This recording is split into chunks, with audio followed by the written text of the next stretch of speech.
Good afternoon. Wait, good morning. I came from the West Coast, or the East Coast to the West Coast.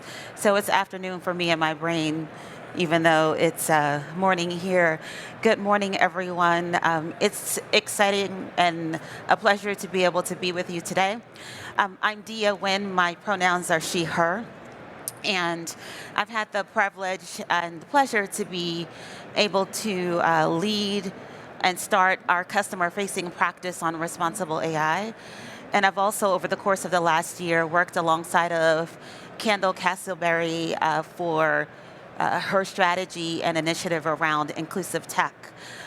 And I'm going to be talking to you all today a little bit about building AI for all. And so I'm sure some of you are probably sitting here and asking the question already, because that says LGBTQ perspectives, and my pronouns are she, her, and I actually am a heterosexual, cisgendered woman. I count it a privilege to be able to talk about this topic, one, because I recognize how valuable and important it is. And while we're building and driving AI initiatives, all communities need to be reflected. So today I'm going to channel one of my good colleagues and a person that's become a friend, Alex, who, when I was building my team on responsible AI, was one of the individuals that I was proud to bring onto the team because they identified as they and was a part of the LGBT community. And it was important for me as we were building our team and starting to look at strategy and approach to be able to help our customers understand what they needed to be paying attention to as they built AI, that we had the voice and perspective of others, including those from the LGBT community. Now, when we think about artificial intelligence and machine learning, it is of no surprise that it is ever growing and increasing. We're using it every day. Some people don't realize that they're using it every day, whether they're sending emails or text messaging or navigating through the streets of Las Vegas or wherever you're from. Searching for content that they will consume in streaming media, we're using AI. And then from a business perspective, organizations are investing in AI at unprecedented levels, especially after this year's uprising with ChatGPT and generative AI.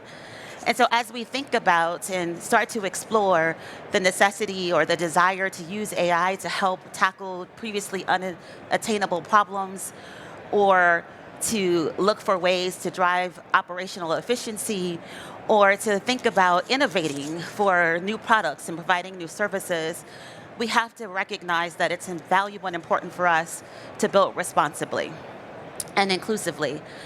Now, I'm going to focus on AI bias specifically. I'm going to focus on AI bias specifically for this, but I want to acknowledge that there are more than just challenges or implications when we think about AI than bias. That might be privacy, security, explainability, but it's important for us to recognize that bias exists. And when we think about artificial intelligence, bias occurs because there's bias in our data, there's bias in the algorithms, and there's also bias in the people that are responsible for those systems. And we've got to think about or consider, as we're building, the implications that come. These are some of the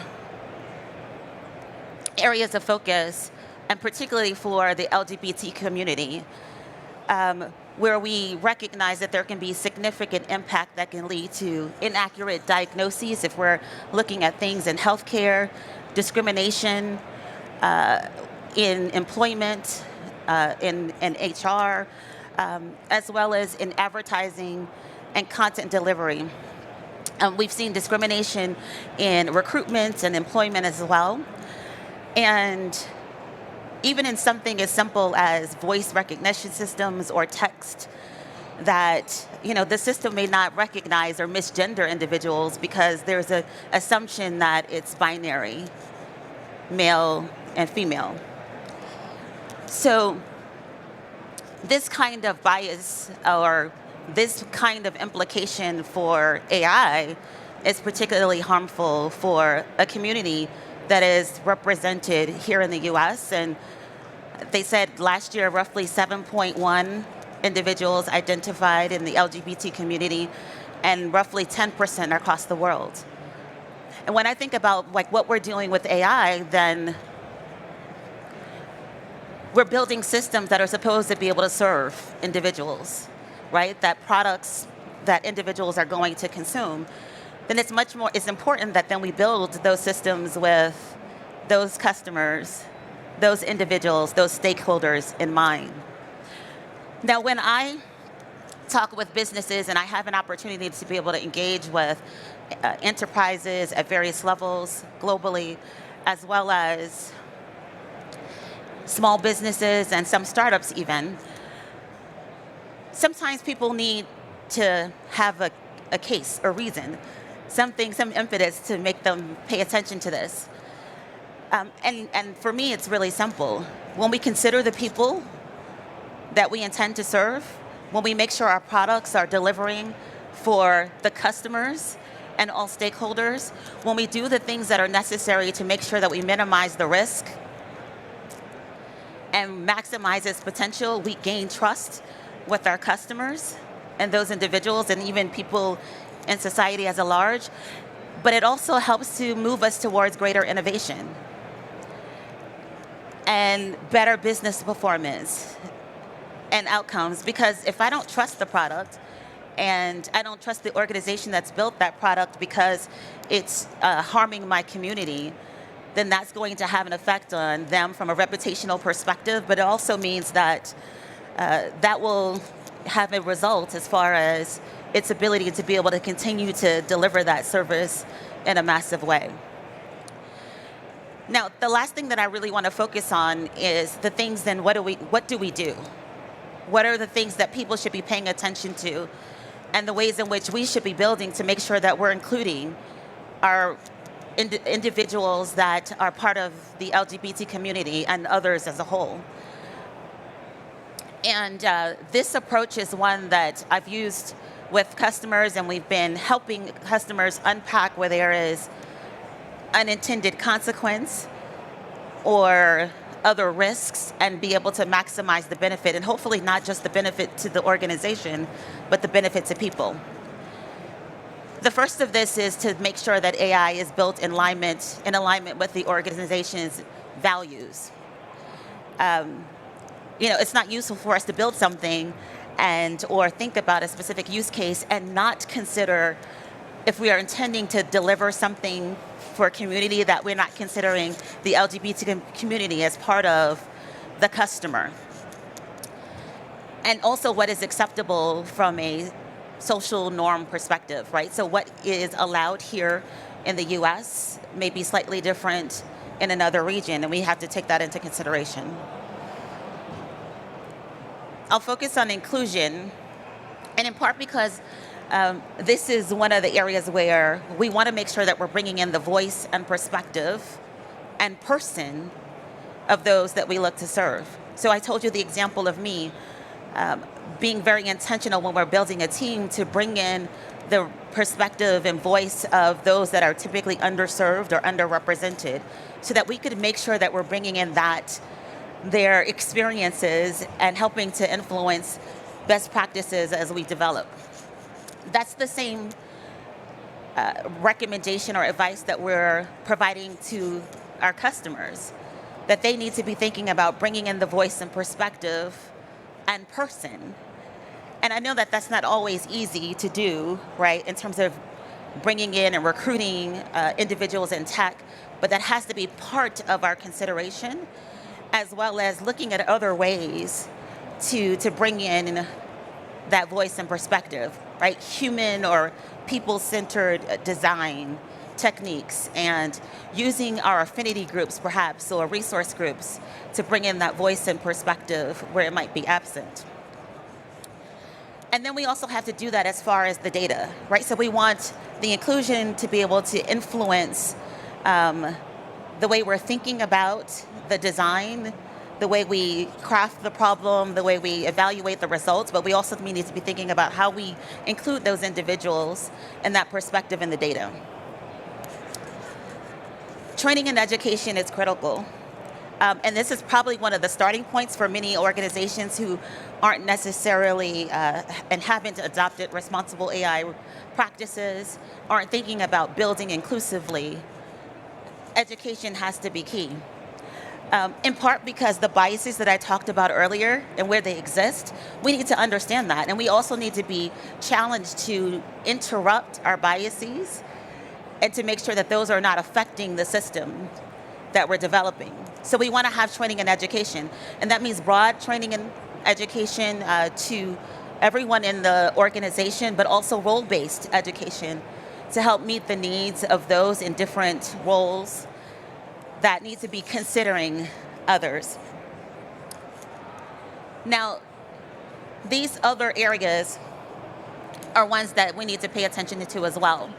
So accountability is making sure that as we're building those systems, we understand the risk level and the implication to individuals and our customers or our environment, and making sure that we are elevating and understanding that risk and having the right kind of human review or involvement in play.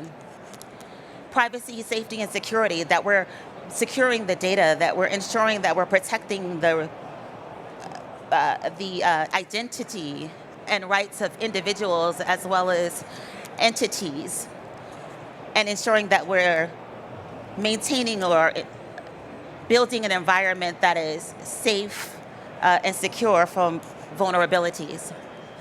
And equity and fairness, and I know that sometimes people might conflate the two. Inclusion is about bringing that voice and perspective, and then equity and fairness is actually about making sure that we're leveraging the technology in ways that provide the same kind of results across different groups or demographics, that we have the same kind of accuracy, whether that's for someone of another gender or sexual orientation, and making sure that we're testing for that.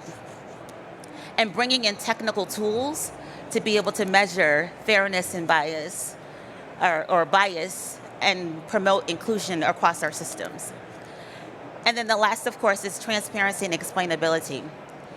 And this is becoming important, especially as we look at some of the things that are happening in the way of regulation that are starting to require or moving towards requiring that people actually know that we're interfacing with systems.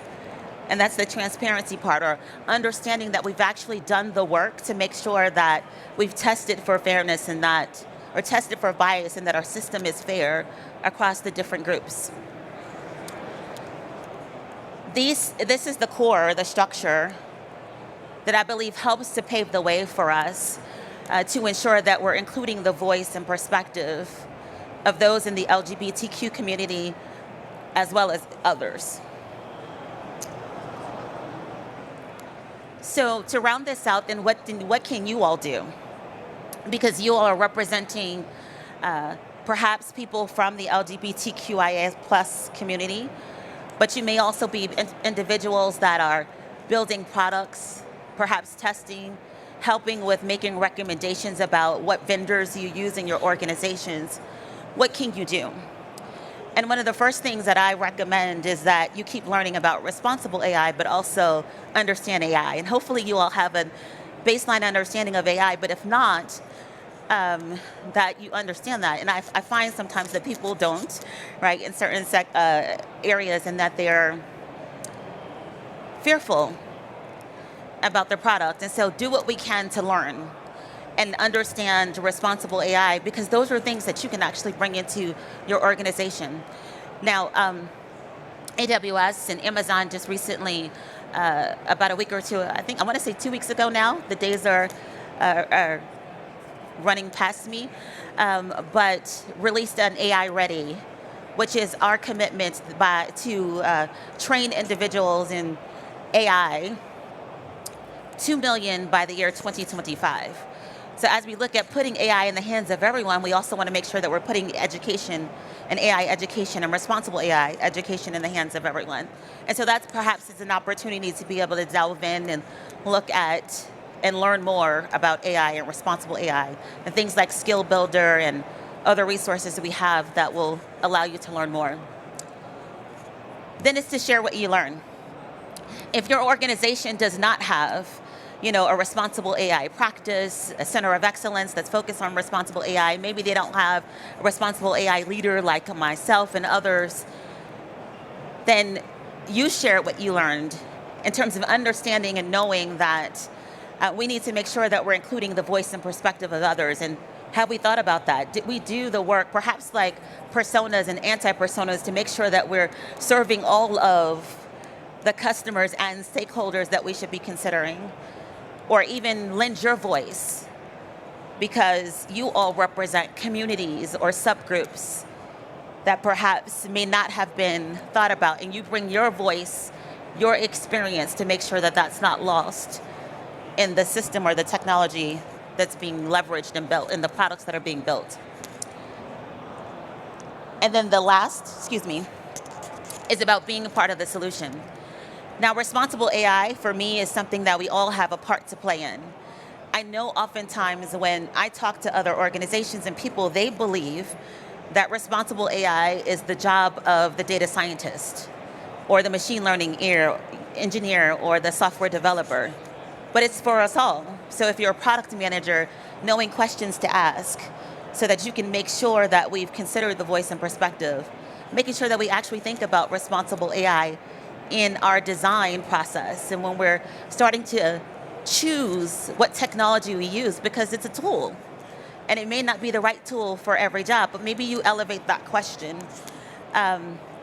You might be responsible for testing, and so you want to make sure that we're testing and we're looking for conditions to ensure that we've considered those and looked at other cases, edge cases that sometimes get missed, and oftentimes where disparity and inequity lies in the outliers, on the edge cases.